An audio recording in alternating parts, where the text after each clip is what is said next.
You are landing. Suddenly, a bright green flash lights up your cockpit and interferes with your vision. You have just witnessed a laser illumination. What do? Laser pointers are sometimes used irresponsibly. Incidents where lasers have been aimed into cockpits while aircraft are in flight have increased dramatically in the past decade. Even though the FBI and Homeland Security have found little evidence that laser incidents are terrorist-related, the FAA and other government agencies are very concerned about these incidents. Laser strikes bring risk to the aircrew and their passengers, because any laser strike can have adverse effects on the vision of the aircrew and potentially their ability to safely fly the aircraft. One way to mitigate the risks presented by laser exposures is through education and training of aircrew, so they are prepared to successfully handle a laser event. The FAA and the U.S. Air Force have been working together to study the effects of laser exposures on aircrew. They have prepared this video to increase aircrew awareness of cockpit laser incidents. This video presents a brief history of cockpit laser events, explains what a laser is, why lasers can be dangerous, and the potential hazards of exposures to aircrew. It will also describe several actions aircrew can take in response to a laser strike. The goal is to educate aircrew regarding laser events, how to react and how not to react, and how to fly the aircraft safely. Now to give us a pilot's perspective, here is retired L-1011 Delta Airlines pilot, Captain Bill Connor, Ph.D. Well, our incidents in this country are a lot more common than people are aware of through the news media. For the last 6 months, we've had over 300 incidents in this country alone, and since 2004, we've had 1,700 incidents.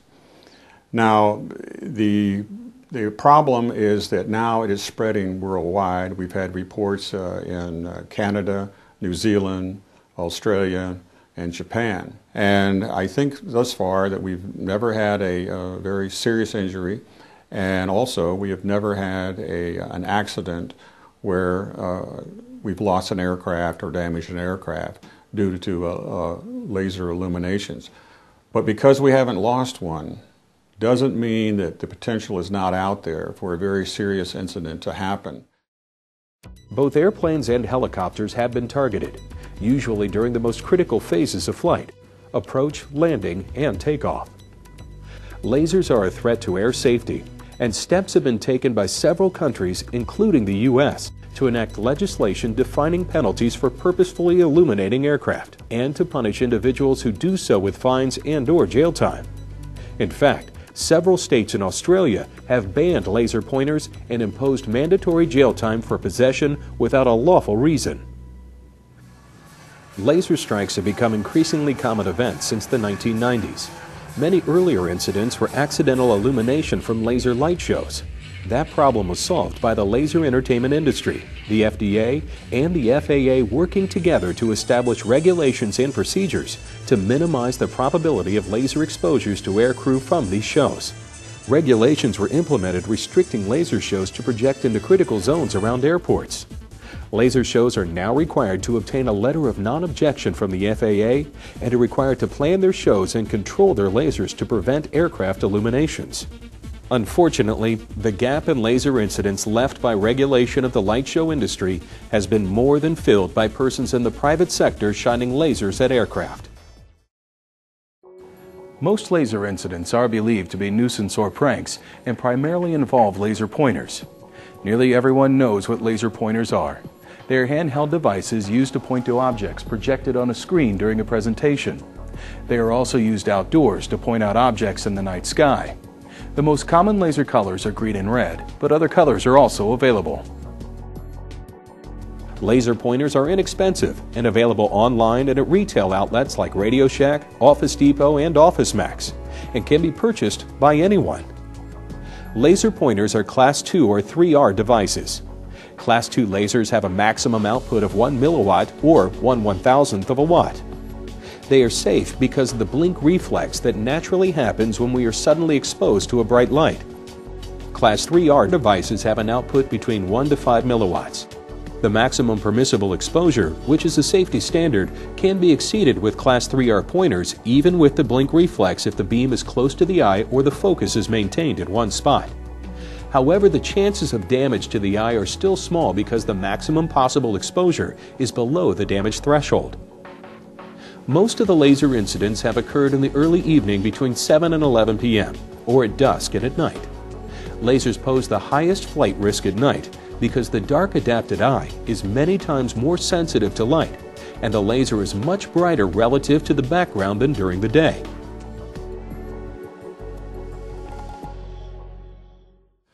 I think the thing that makes the laser beams so dangerous is that where we have encountered the laser illuminations is in the critical phases of flight. And the critical phases of flight are basically approach and landing and takeoff. These are areas where there is a very high workload on the crews, not only a vision workload, a hearing workload, a procedural workload, and you're also low to the ground and maneuvering the aircraft to the airport. Now, with other light sources, like light bulbs or searchlights, things like that, the rays or the light is dispersed very quickly. But with a laser, its technology uses a very highly collimated beam of light. And once this enters the eye, it can be magnified up to 100,000 times back onto the retina. Let's talk a little bit about lasers. As you can see, lasers come in all shapes and sizes. However, they are all electronic optical devices that emit light that is concentrated in a very narrow beam. This means a lot of energy in a little space. Different types of lasers emit at different wavelengths. The human eye can see light with wavelengths between 400 and 750 nanometers. Different wavelengths are associated with different colors, as shown in the illustration of the spectrum. Although the eye can see all of these wavelengths, it is not equally sensitive to them. The sensitivity of the eye to bright lights is greatest in the middle of the spectrum, or in the green to yellow regions. Because of the differences in sensitivity, a green laser will appear many times brighter than blue or red lasers of the same power.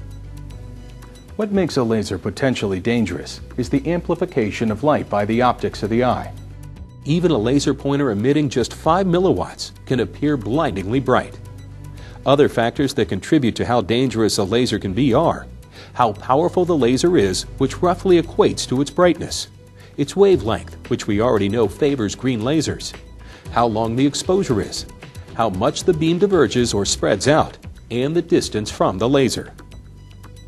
Divergence and distance are two important factors in airplane laser incidents. Because of divergence, as you move away from the laser, the diameter of the beam is increased, which distributes the light energy over a wider area, and as an end result, decreases the amount of light that can enter the pupil of the eye and cause visual effects. Exposure duration is another important factor, since the longer the exposure, the more light is absorbed by the retina, and the chance of damage increases. Fortunately, in a cockpit scenario, it is most likely that the laser strikes will be brief and appear as flashes. This is due to the fact that it is difficult to handhold a laser on a target at long distances. Even a large stationary object like a water tower is difficult to hit, even though, because of divergence, the beam is quite large. The hazards to the aircrew are primarily to the retina of the eye, not the skin, the airframe, or avionics. The laser strikes on aircrew occur at distances that are well beyond the hazard distances for skin. As for the airframe, the only lasers currently capable of causing damage are military lasers that cost hundreds of millions of dollars and that are still in development.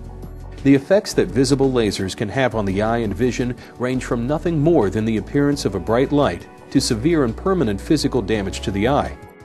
In the scenario of cockpit laser illuminations, permanent physical damage to the eye is highly unlikely. The lasers involved in cockpit laser strikes, for the most part, will not cause physical damage to the eye due to variables such as length of exposure, intensity, and/or proximity. On the other hand, even lasers no more powerful than laser pointers are very capable of causing non-permanent visual effects that include startle, distraction, glare, and flash blindness. It is the visual effects that lasers can produce that are the greatest threat to aircrew. Well, the problem you run up against with a laser illumination is the unexpected of the laser illumination. And the pilot's response, as we've had in one of our previous laser illuminations, was the pilot thought another aircraft had come into his airspace with the landing lights on. And of course, this created an enormous startle effect. With startle, this is an involuntary response to an unexpected event. And with this, it alters your physical, visual, and mental aspects as the way that it changes your attention away from the normal flight path of the airplane while you're trying to find out exactly what's happened to you and have any idea that it happened to the rest of the crew. And do you have any idea how long this is going to be, that your vision is going to be impaired? So with this, with the conditioning, on startle recognition and response, you have 4 phases that you go through. And one phase is distraction, then disruption, disorientation, and incapacitation. Now, in distraction, if you've been trained well enough, when you recognize the laser illumination, it can be just distraction, which is just a momentary attention shift away from the primary flight task. If it's a disruption, this means an extended time away from your primary flight task that you're having to have dedicated selective attention to reestablish your normal control. Now, when you get into the disorientation, where a person at that point will probably be in some type of a turn with the aircraft to where they're not really flying straight and level, and when this happens, the person loses the perspective of their situation awareness as far as our spatial awareness of the between the direction of flight and the surroundings. And this starts to get to be very critical. And it finally evolves over into incapacitation. And this is where the crew member has lost not only situation awareness, but spatial orientation with reference to the outside world. And the incapacitated crew member should immediately transfer control of the aircraft to the other pilot, because he no longer can reliably determine the aircraft's altitude, attitude, or direction of flight, which becomes very critical. Which visual effects will occur as a result of laser exposure depends how much energy strikes the eye. As mentioned earlier, this depends on the power of the laser, how much the beam spreads out, how far away the laser is, and very importantly, whether it is day or night. Let's look at these effects. The first effect is the sudden appearance of a bright light. Let's see that again. Note that the runway is still visible. However, an event like this, when unexpected, may cause a startle response that can distract a pilot, even if the light is not bright enough to cause significant glare. Also, the fact a bright light appeared unexpectedly may generate fear that an even brighter light may be coming. In this example, the light is being flashed intermittently. This is typical of most laser strikes on cockpits because, as we showed earlier, it is very difficult to maintain a small beam on a small moving target at long distances. The visual effects of a laser are many times greater at night. In this footage taken inside the FAA 737 simulator, we see that during daytime, even a bright laser that is on continuously does not significantly impair vision, and the pilot is able to continue with his takeoff. However, most laser incidents occur in the evening, so we will continue with our effects examples taken in a night situation. As laser intensity increases, glare can become a problem. Glare is an obscuration of vision that is like a veil of light placed over part of the visual scene. Glare is present only while the laser is on. The amount of area obscured will depend on the intensity of the laser light. It will also depend on its color. As stated before, green light is more effective than red or blue light in stimulating the visual system. Therefore, a green laser of the same power as a red laser will create more glare. As laser intensity and glare increase, a point is reached where the eye can no longer respond normally when the laser is turned off. The result is a phenomenon called flash blindness. Flash blindness is a temporary loss of vision that continues after a laser is turned off. After the exposure, there is an after image that varies in size and duration depending on the level of exposure and color of the laser. The effect is similar to what occurs after exposure to a camera flash, only it can be much greater in magnitude and duration. Even so, recovery time of functional vision is usually rapid. The after images lose strength quickly and can be seen through even though they may persist for several minutes. This illustrates safety distances for the visual effects from a green laser pointer of maximum legal power of 5 milliwatts. As you can see, it is extremely unlikely that a pointer could cause eye damage. The pointer would have to be within 50 feet of the pilot and maintained in focus on one spot on the retina for several seconds.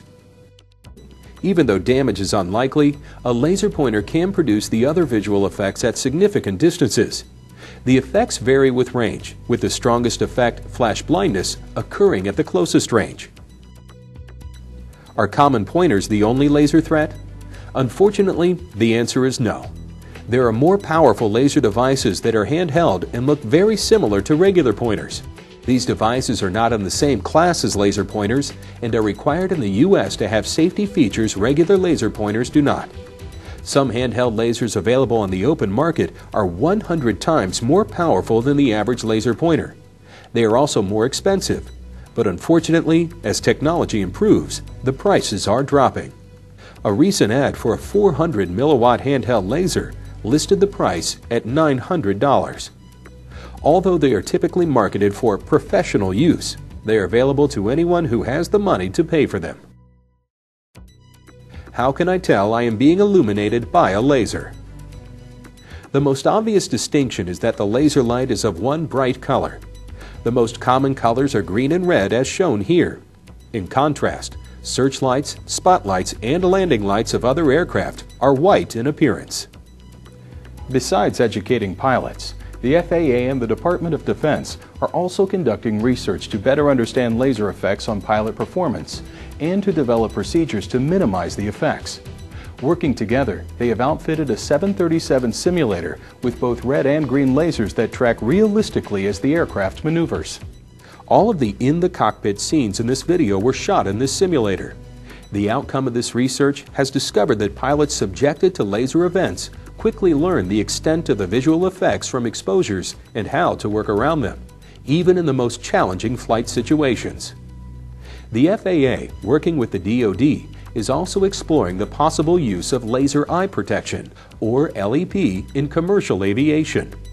Military pilots already wear LEP in laser hazard areas. LEP can block one or more wavelengths of laser light.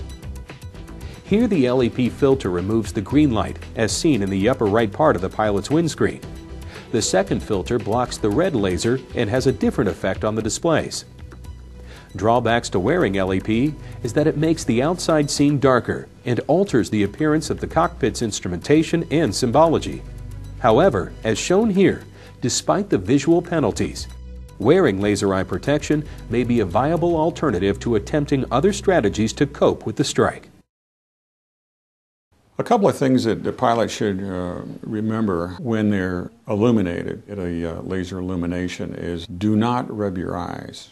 Do not look into the beam. That's in areas that you can immediately help resolve some of the problem. If you can't look away from it, shield your eyes.